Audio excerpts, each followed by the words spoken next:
talk about a few things. The first thing I want you to understand is that today we're going to talk about winning. But I want to talk about winning from a different definition. I want you to embrace winning, not by a win and a loss. Anybody in the room play basketball? Y'all so shy about holding them hands up. I'm not going to challenge you to a tournament. Thank you. Thank you. Reverend raised his hand for me. On behalf of ministers, I'm raising my hand. Thank you. I appreciate that. Let's try this again. Does anyone in the room play basketball? Yeah, but Okay, that's a little better. Any football players in the building? Oh, we raise our hands high for that. Okay, basketball just might not be our primary sport. That's what it was. It was not our primary sport. Anybody play spades? I know y'all don't have no problem. See, I got some more names. That was a more universal hand thing. Okay, that works for me. Okay, that's great. So, in the game of spades, there's typically a winner and some losers, right? There's a winner and some losers. So those of you who, unless you all are playing partners, and there's an equal amount of winners and losers, right? Is that what we do? Dominoes? Okay.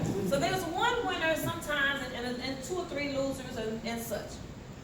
But I want to challenge you today to redefine winning from a win-win. We talk about it in corporate America all the time, but I want a win-win situation. And I want to channel our thoughts into that today, because here's what happens. That win-win is what we need. Now, we talk about winning, and I say let's redefine this. I have recently been challenged in my personal life. And this is going to come probably as an amazing surprise to all of you. But I have been challenged in my personal life at this point in time. And what I'm going to embark upon is one of the biggest challenges I've ever had. And I've done a whole lot of stuff, so you think, well, this little thing can't be anything to her. But this is about to be the thing that challenges me. Are you ready? I'm about to start a girls' basketball team. He started laughing. You know what I'm talking about? See, it was one thing to say girl, it's one thing to play basketball, but now I added a girls' basketball team to it, right? And so what happened is that my daughter is 13 and she plays basketball and she loves basketball. The problem is though, is that she needs to be somewhere nurturing and fulfilling. I gotta say, I gotta get involved in this process because I've been watching this situation. Now a few years back, some students I taught said, well, you know, you need to be the coach. Like the coach of what? They said, you can coach something, you can coach basketball or something. And they just said, or something. And I was real confused to me because I'm sitting there thinking, now I did not indicate to you anywhere during these math lessons that I can coach anything. They said, well, you can coach. These are 15 and 16-year-olds telling me, the grown person that I thought I was, that I could coach. I said, well, I don't know anything about basketball plays. I said, oh, shoot, you can find that on the internet. Now, being that, you know, some of you heard me at the T, for me to have any, reservations about doing something that's probably very new. So, of course, I'm sitting there going, okay, that's great. Thank you, sweetheart. Let's move on. We're going to keep it moving. And I never gave it another thought. But yesterday, during her, between that 3-game tournament, between the games 2 and 3, I told the coach, I said, well, I'm going to give the talk this time. He said, okay. So I gave the between game, encouraging, this is what we did well, this is what we need to work on, this is what we're going to do next, conversation. And after I started doing it, I was sitting there thinking, this is what they were talking about? Gotta give that some more thought. Now mind you, I'd already started the basketball thing. I built the logo and I've got somebody, but I told somebody else they were gonna coach. I was just gonna do the recruiting. But here's where we're going with this. In basketball, it's not a win-win. Normally there's a winner, there's a loser. But sometimes the winner and the loser are on the same team. And we want to talk about the win-win that comes out of a team that works together, that moves together, that orchestrates a game together, that pulls together in the crunch and comes out of the clutch a winner. Now, it may still say L on the board, but the difference is we walked away with the spirit of excellence, knowing that we had done all that we were supposed to do, had given it our very best. Because the chances are, most of the time when there's a loss, sometimes it's because somebody didn't feel like they were giving their very best. They didn't feel like it. So let's talk about it. Winning has a couple of elements to it, okay? One of it is, why do we need to win? Why is winning even important? Winning has a cost. It has a price. Winning requires practice and planning. Now, I'm going to apologize up front because I'm probably going to say some things today from a team perspective that might hurt a few feelings, and we'll talk about it afterwards, and I'm going to apologize up front. And it's not personal, but it's just an indication. It's the best example of what I have to offer. I'm all about practice. I teach math. Practice is important. But I do not like Allen Iverson because he has no work ethic. Winning requires work ethic. We spent 2 minutes and 24 seconds watching a YouTube video on one of my classes, or several of them actually, because he said practice about 25 times. We talking about practice? Practice, you recall. You can look it up. You can Google it on your phone in a few minutes. But here's the thing.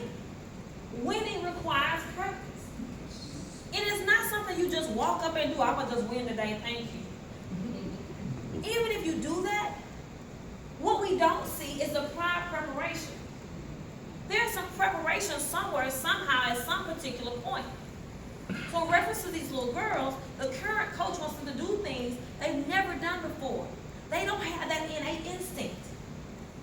And I'm glad that you have elders here today, because those of that's that innate instinct, it's just done. They like think it and it's done. They talk about it and it's over with. They finished it, figured it out, and it's done.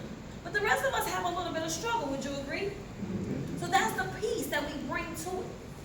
The other part that we need to bring to it is that every one of us is a winner. Yes. I spend so much time mentoring men and women who think, well, I just can't. Why can't you? Did somebody tell you that? Well, why are you espousing that belief? That's not okay. We don't need to inhabit that fear. We don't need to inhabit that as a function. It's not what we do. You are a winner, period. Why? Because you're present. Most of the time, winning is a function of showing up. You can't win if you don't show up. If you stay home, stay in the bed, curled up. I mean, I know it was a challenge this morning because it was raining. And you know, Houston, Texas. Be honest with yourself. We'd rather sleep than drive around. Not because of us. We're certainly not the reason why. But there's other people who cannot drive when it's just raining. Simple precipitation. Okay? So understand that sometimes winning is just about you showing up. Did you come? Did you come in the building? Did you get here? There's a movie called not Moneyball, but it might have been Moneyball. No, it wasn't Moneyball. But anyway, it was a movie. He talked to little kids. He said, I just respect the fact that you show up. Sometimes winning just is a function of showing up. We can win if you show up. Period. We played a team yesterday, and I challenged the fact that I said, well, it was just 6 little girls, now there's 10. Where the other 4 little girls come from? Well, if they were on the roster, they can technically play. I said, well, did we check roll? Did anybody check for that? They looking at me, I said, well, on the technicality, I need to understand. So they like, okay, never mind. I said, okay, we're fine. Showing up is part of it. You show up, you practice, you ask questions. And that is a formula for a winning situation. Okay? When one of those elements are missing out of one of the participants, our chances of winning decreases. Okay? So what does that look like? Now also, there's a unity in winning. When we win, what do we do together? Celebrate. We come together on the basketball court. We go to the center, whether we're at home or not, and we do that little rocking thing. We get in that circle, and we do the rock thing, and it works out. We're like, oh, this is cool. We won in somebody else's house. Now, I'm going to tell you right now, if there are any LeBron fans, this is going a little south real fast, I'm so sorry. I'm not a Warriors fan because I'm a Clippers fan. Okay? I know I told you this was going to go, but I apologize in advance. Well, really, for the native Houstonians in the building, I'm not a Rockets fan either, let's be clear. Now, I'm a West fan. I'm a fan of the West. But if they had snuck by Stephen Curry, I was going to accidentally be busy every night of the finals. I'm just saying. I'm just saying. Anyway, back to what we were working on. I just need you to understand that LeBron did not win because he's not a team player. He needs to be in tennis, golf, and wherever other singular sports are available. Because he's the best player. But you're not the best player if the other 4 people do not feel like you have brought them along and elevated them. So there are even lessons to learn from losers. And is LeBron a loser? Probably not on paper. But his attitude just doesn't help the team make it. See, real winners say, hey, look, team, we the best team it is. Let's go beat these boys. They don't have nothing on us. But there are some parts during those games where he's standing, those team members are standing, so they just watch it. Let's see how far the best player can go. You can turn the attitude off of the other winners around you because you so winning that you can't help other people be a winner too. Be a winner too. It's collective winner activity. We all have to win together. And so I asked my team yesterday, I said, well, what do you can do to help her feel better about what she does in her room? And they said, oh, well, I said it involves communication, right? Winners and winning involves communication. You have to talk to the other winners around you saying, okay, we're going to do this, then we do that, and they're watching. And people are watching you. What does your walk say about your winning attitude? What do people see when they see you? Do they see, well, you know, it's not going to go. She's not in a bad mood. Shut up. Or is it going to go, oh, she is in a good mood. It's going to work out. As a previous retail manager, I would walk into my building, they would look at me from head to toe, they would check out my whole outfit. They would indicate by my outfit what today was going to look like. Their worst days, like with the most work possible ever, was when I would wear red shoes. If I had on my red kid tennis shoes, we were going to work all day. I would never see the insides of my office. I told somebody else, go take my purse to the back, and it's on from the front door to the back from the time I get to the time we leave. They would be like, they would be texting each other, bring your sweats. Don't dress up. She's in it, and she's tearing it up. But they knew that the results were going to be very powerful. We would stay all night and work. Anytime you've been into a store, whether yesterday the dress was here and today the dress is over here, that means somebody stayed somewhere all night and moved. Especially if that's not the only thing that moved. If the whole store is different, that means some teams stayed all night, just so you know. So they would say to me, you know, well, do you like it? Do you like it? I said, do I like it? It's going to be based on does it sell. And the reason I wanted them to understand that was because it wasn't based on my emotional decision tied to the clothes. If the customer liked it and it sold, that was a good decision you had made. But that was designed to equip them to be what? Winners. I needed them equipped and ready to go to the next place in their life. And that's what we have to do to each other. Does my walk, does my winning attitude, does my winning spirit embody, envelop, inspire the people around me? Does that become contagious? And do they understand now what we're about to do? Okay? When you do anything that you're doing, do you feel like a winner? Do you feel successful? Because winning is all about achievement. And when you win, that spirit becomes contagious. Who says, well, I won today. You know, if we lose tomorrow, it's no big deal. Who says that? Nobody. If I win today, I'm determined to keep this going, and I want to win again and again. Right now, I'm on a streak. I'm on a roll. We done mastered this art of winning. And when someone new comes on, what do? You train them to win. Look, we got to win a record. We working on another one. We want to make it happen. We want you involved. And so you talk about it like that. You talk about it from that perspective. Okay? So when you consider what does winning really do, how do you make that happen everywhere you are? It starts with you. What do you bring to the table? What do you bring to the relationship? What are you going to do? Okay? What happens when do you come in and figure things out and make it work out around you? I'm missing church right now as well, and at 8 o'clock I'm what's called a service lead. So when things are not going quite right, they look at me like, well, what are we going to do? My job is to have a solution. My job is to have a solution.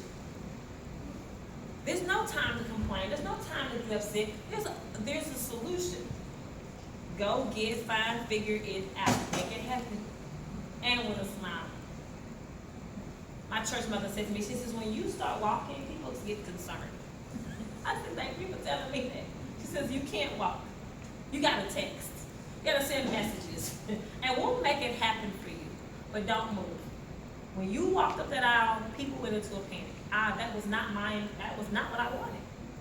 So I took her advice. Why? Because there's also wisdom in winning.